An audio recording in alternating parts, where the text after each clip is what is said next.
Mistakes, I've made a few. Oh, hello everybody, Zach Couples here, and man, I've made way more than a few mistakes. Trust me, you can ask my exes. But the problem, folks, is on the internet, you don't see those mistakes. Everyone puts their best face up on that Instagram baby or whatever else that they're on. But the problem is that we learn so much from our mistakes that it's unfortunate that we're not open to be able to talk about our failures. Because when we can talk about our failures, we can learn from our failures. And folks, that's what I'm going to do for you today. Because as a physical therapist of now, gosh, we're looking at 10 years, getting old. But as a physical therapist for 10 years, I've made a lot of mistakes along the way. And I've learned so much from those mistakes. I'm going to share with you 5 mistakes that I've made as a physical therapist. What happened, where I was wrong, and most importantly, what did I learn from it so you can learn from these mistakes and not make them like your boy did. But in order to talk about them, we first got to go to the office. Let's now unpack the 5 mistakes that I've made as a physical therapist. The first is not aligning with my mentor. I had just finished an incredible mentorship clinical affiliation with Daddy-O Pop's Bill Hartman. And it was through that experience that I figured out this is how I want to do things. I want to work with people similar to Bill. I want to think like Bill, do all the things that he did just because he was getting amazing results at the time with the clients he was working with. Things I had not seen and results that I hadn't seen happen as quickly as I did with some of my other affiliations. I knew that was the way I wanted to do things. I wanted to be just like Daddy-O Pops. I wanted to have an iFast. I wanted to work with athletes. I wanted to get those challenging patients who saw other people and couldn't get improvements. That's what I wanted. I wanted to help those types of people. And in fact, I was so juiced up about the profession, juiced up as all hell, as I might say, I decided, you know what, let's keep this learning train going and do an orthopedic residency because that's going to help me take my practice to the next level. Big mistake. Well, I learned a great deal in my residency. I learned about pathologies, I learned about differential diagnosis, and I got to interact with a wide variety of doctors, and my manual therapy skills got next level. There was a problem. They were practicing differently than the way I wanted to do things. And that led to a lot of headbutting, that led to quarreling back and forth about various treatment techniques. That led to me becoming defensive because even though I had learned a lot from Bill, I was still new in the field and I couldn't adequately defend what I was doing in a manner that worked for them. And because we didn't align in the way that we wanted to treat people, both parties suffered. In retrospect, the residency is probably not something I should have been a part of. And that's not to discredit what they were doing. It's just the way that we valued and the way that we looked at patient care was different. The thought process was different. The types of patients we wanted to work with were different. All of that was different. And because of that, I didn't get as much out of that residency as I would have liked. And that's not to say anything bad about them. That's on me. In retrospect, what I should have done was select a mentor, or even tried to stay with Bill somehow, that aligned with the way I wanted to treat and went all in. Because here's the deal. When you're first starting out as a physical therapist, you know nothing. You have no experience to draw from. All you have is school. And we know, folks, you don't learn how to be a great physical therapist in school, just like any profession. Most of it is on-the-job training. And to maximize your on-the-job learning and training, you got to go all in. You got to believe everything that your mentor says. You got to treat it as gospel because that's all you have. You only have their experience to draw from. And it's so important to draw from their experience because when you take the experience that a mentor has, you get to bypass all the mistakes that they've made. They're there to save you time. They're there to jumpstart your career and your thought process so you can help patients even better. That's how humans learn. That's why we don't have to continue to make the wheel each time that we have a new generation born. We draw from the past experiences of our previous generations. And patient care is exactly the same way. And the most effective way to do that with your mentor is to take everything that they say as gospel. You have to completely trust their thought process and so on and so forth, so you can draw from that experience. And if you are doubting what they're saying, or you're in continual disagreement with what they're saying, you're not going to be able to get those good repetitions with your patients. And you're not going to gain as much from that experience as possible. As Ronald Reagan once said, trust, but verify. Now I know what you're thinking. Zach totally just said that so he could give his Ronald Reagan impression. There you go again. And that's partly true, but it's also true because if you are continually being a skeptic to everything that the other person's saying, you're never going to get a chance to apply. And because you're new to the field, you don't have an alternative. You don't have an adequate alternative because your skepticism is getting in the way. So I cannot emphasize enough that you have to select a mentor in the beginning. And it's so crucial to have that in the beginning that aligns with the way you want to treat. Because the longer you're with that mentor, the more you can draw from their experience, the faster you can jumpstart your clinical success, and the more supreme clientele that you'll be able to help. Mistake number 2, having too big of an ego. When I got out of my internship with Bill, I was getting incredible results with people. We got some amazing changes, and I'm feeling pretty good about myself. You know, I'm like Christopher Walken in that one SNL skit. I'm the cock of the walk, baby. I gotta have more breathing. And perhaps some of that was justified. I mean, it was wild because I would have clinicians who were practicing much longer than me asking me for help. I was getting a lot of good results with people based on some of our objective measures that we were using to see who was doing well at their job and who wasn't. And I was also building excellent relationships with a lot of the physicians that I worked with. A lot of people were happy. But the problem was I was still green. I was still new in my job. Much to learn I have, and much to learn I did have. But because I had an ego, because I thought my way was the way, the truth, the light, I closed off a lot of learning opportunities. And that caused me to bump a lot of heads with people early in my career. The sooner you can kill your ego, the better. You have to have a beginner's mindset for as long as humanly possible, because that's going to allow you to draw from many different experiences, the experiences of other people, various systems. You want to take as much of that in as possible, because you're going to need all the help you can get to help your people. Because the fact of the matter is, folks, clients and patients are getting more complicated. We have more comorbidities that we have to deal with.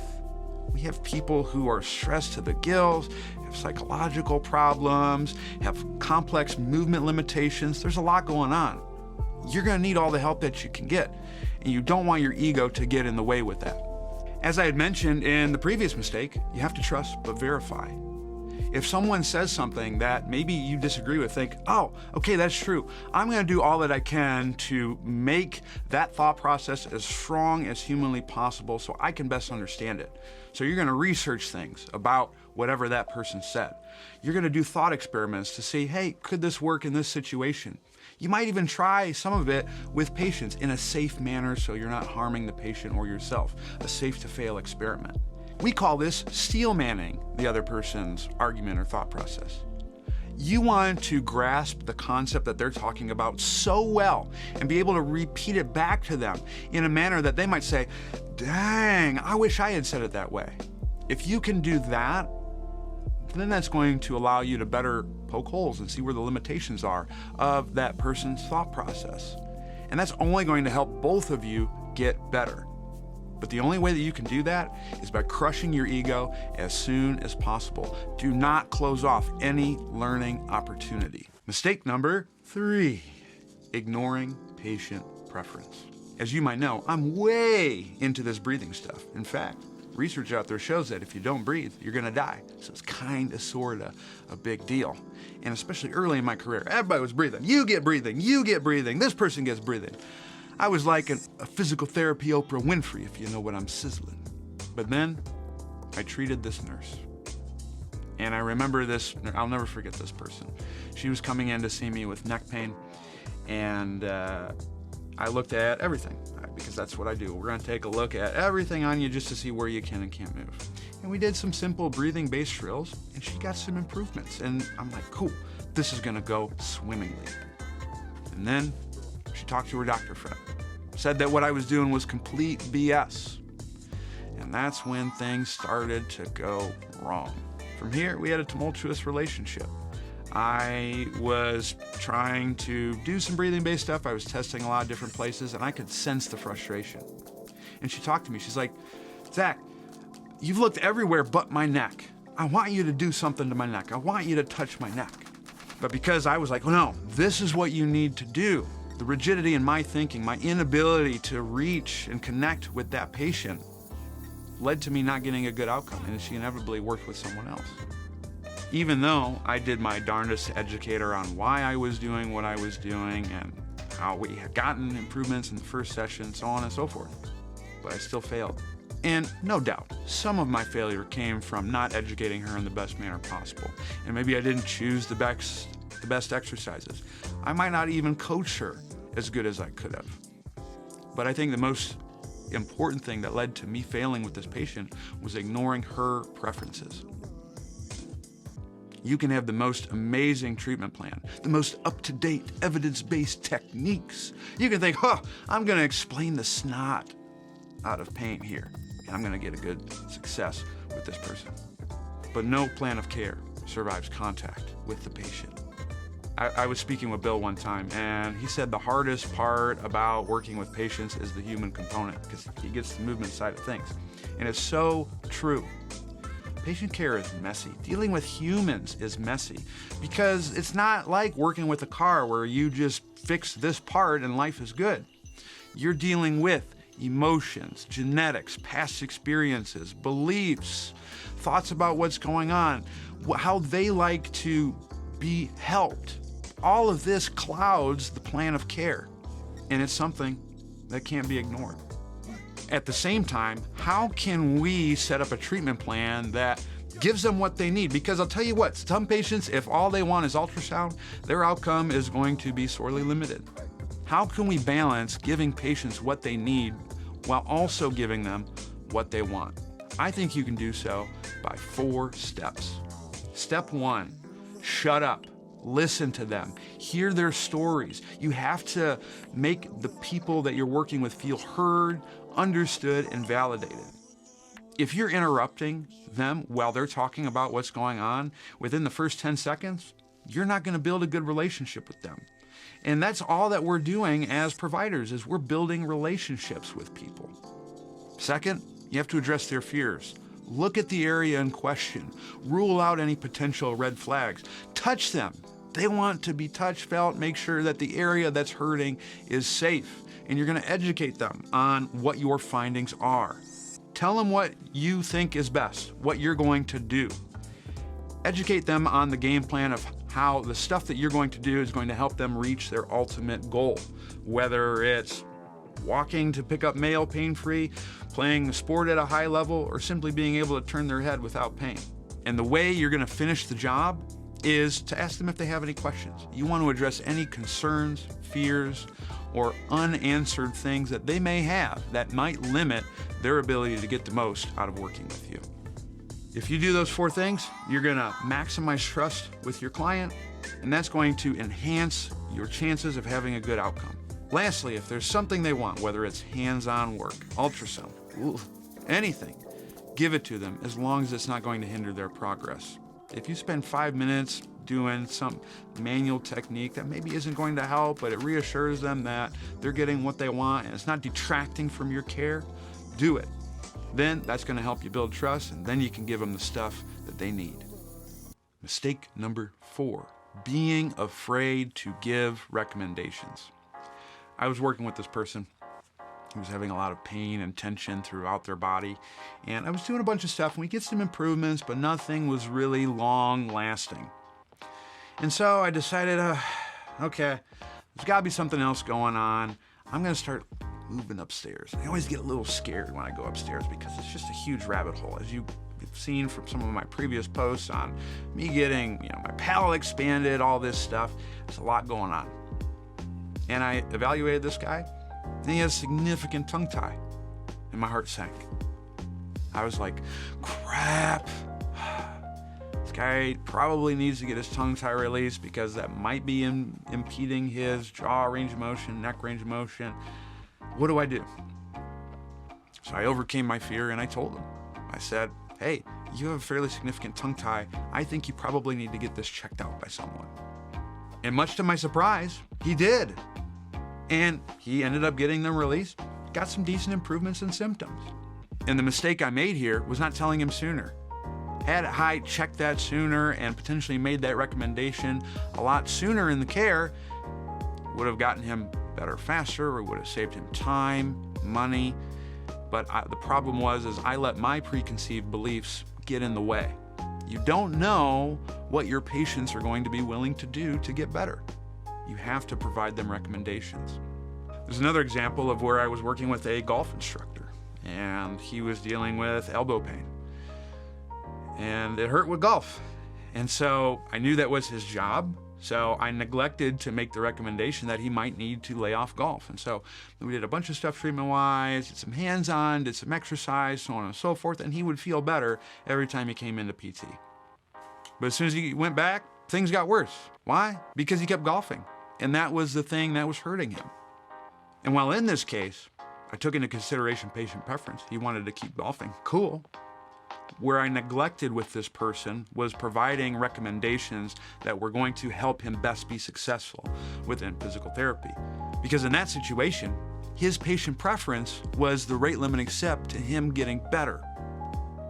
And because I didn't want to make that recommendation, he didn't get the outcome that he wanted. You cannot be afraid to make recommendations to your patients if it's going to help them, even if it's something that's going to be uncomfortable to make. And this is especially true if it's something outside of the box, because you don't know how they're going to react and respond to the recommendations that you make. And that's all you can do. You're there to help them, and you can't let your fears, beliefs, past experiences, etc., get in the way of that. But how can we balance this if maybe I'm going to provide a treatment that's outside of the box? Maybe someone's got to go down the upper airway route and they need to get braces or something. Or perhaps they have some visual issues that might need to work with an optometrist. Or maybe they have psychological issues that the only way they're going to get better is if they're doing some counseling or some other therapeutics along with your plan of care. How do you make effective recommendations without scaring off a potential patient? And the solution is to give them options. If you give your patients options, that empowers them to make a decision. And the more empowered that they are within their care, the more likely they are to take ownership, the better compliance they're going to have, and likely the better outcome that they'll have. When I went to see my dentist, Dr. Hockel, who's taking me through palatal expansion and orthodontia now, when he first evaluated me, he gave me a list of things that I could potentially do for treating some of my sleep issues that I was having. And he gave me like, this is good, this is better, and this is best. And so I thought, wow, this is brilliant, because now he's putting the decision and the onus on me, but he's just there to guide me with whatever path I want to do. And he provided his recommendations of what was going to potentially be most effective, but he ultimately let me decide what route would be best. And that's why I went with the route that I did. We can apply this concept with our patients. And so you might give them, hey, this is likely to get you the best results. This would be second best, this would be third best. And so if we use our golfer as an example, I could have said with this person, hey, the best thing you can do right now is to completely rest from golf. You work with me on a weekly basis, and you do this training program. But maybe that doesn't work. Maybe we can't change his job here. Or maybe he doesn't have the financial means to be able to work with me on the PT side and our trainers on the training side. So perhaps I give him the next best recommendation, which would be, hey, let's manage your total workload here to make sure that you can still golf, but it's not so much that it's causing a flare-up in symptoms. And I want you to work with me bi-weekly. Is it as good as the best recommendation? No. But could it work? Potentially. And maybe that's not a realistic option for them as well. So then maybe your next recommendation is, hey, I'm going to give you these things to help manage your symptoms while you're playing through golf, and you're going to work with me once a month, make sure you do these moves.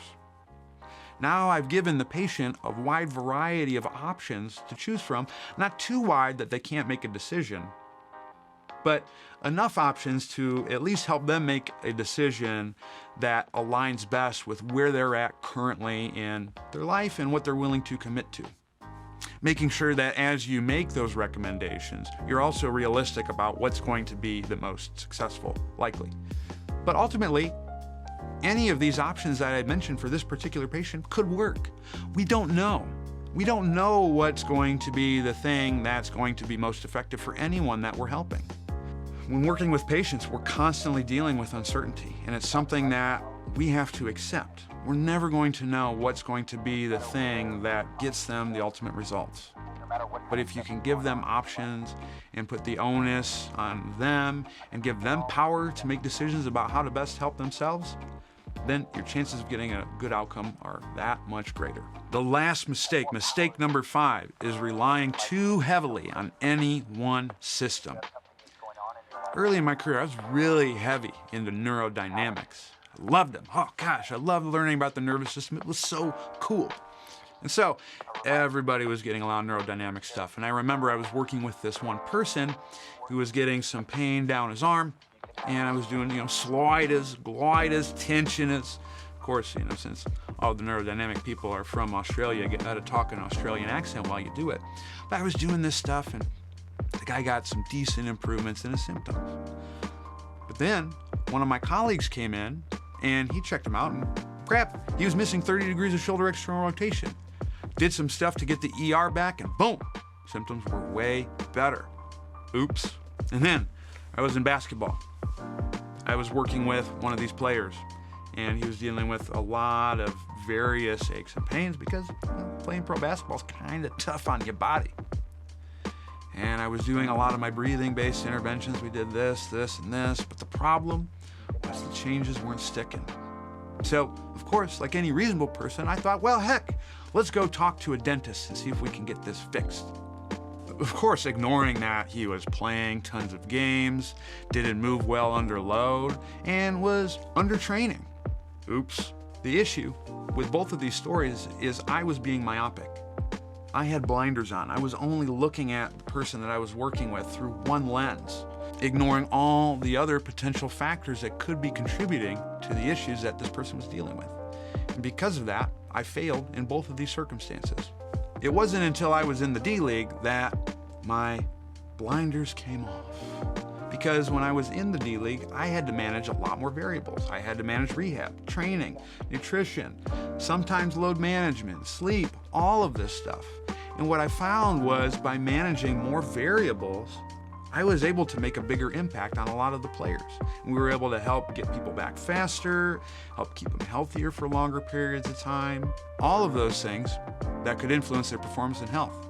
And because of that, the improvements that we got in their ability to recover back from injuries and play at a high level were exponential.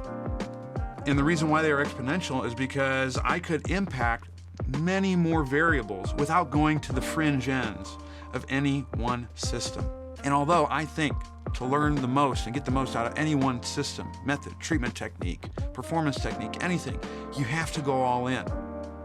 And you should do that. You have to recognize that all systems have their limits. All methods have their limits. A hammer isn't going to fix everything wrong with a house. You can't choose several wonderful techniques that can expand someone's movement options without taking into consideration overall load management.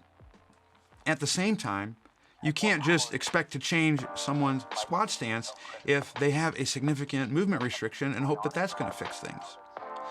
The way that we can ensure success with our supreme clientele is to draw from many systems, to look at all the potential variables that could be influencing someone's success or failure in reaching their goals. Then, and only then, do you have the best chance of succeeding. And folks, those are 5 of the biggest mistakes that I've made as a physical therapist that I hope that you can learn from. To recap, make sure that you find a mentor that you align with and have an incredible relationship with them. Make sure you squash that ego. Do not have too big of an ego. Do not ignore patient preference. It is so important in helping them reach their goals.